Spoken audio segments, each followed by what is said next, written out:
Ka Bethany Hospital Shillong kalapan pau ya ka jingkemen ka bakrau, hadin ba ka jingpen ka khulung ling ba ka intracytoplasmic sperm injection ICSI, hakasin ka baningkong haka jela, kalalong ka basaiso hapo ka Center for Reproductive Medicine jongka.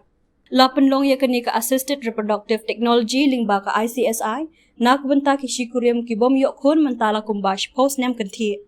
Henry wat hapadeng ka jing ka bakrau, penban kani ka jaka ajing sumar kalala ban pen urlong ya kani ka kam lingba kilat jing sumar jong kani ka juk start ka bamenta lingba ukurwa lapan pauru baya kilat jing sumar ovarian stimulation oocytes act bat ka ICSI bat ki weipat ki jing sumar mentala la ban le hapo Bethany Hospital Shillong kani kalat ajing sumar ICSI ka de ka jing syam ka balas dang haus nem khat khandai puar ban yarap ya ki shijur ki baduna sembai pen khakun. Ya kene kalat jing sumar, la le lingba ka jing persang jong ka Bethany Hospital, kabala yarap ya kene ka kam.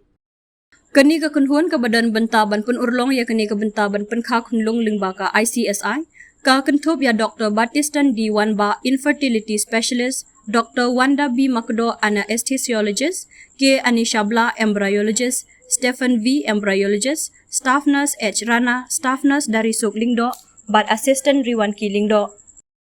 Ki balaya shimbenta ha ka bayde bat ka jingpen kha bat sumar ki kentup ya ka Dr. Clarinda E. Khongwar obstetrician, Dr. Rida P. Nongrum obstetrician, Dr. Rebecca Fanai anesthesiologist, harengkat ka jingarap lang Dr. Uma Ghosh pediatrician.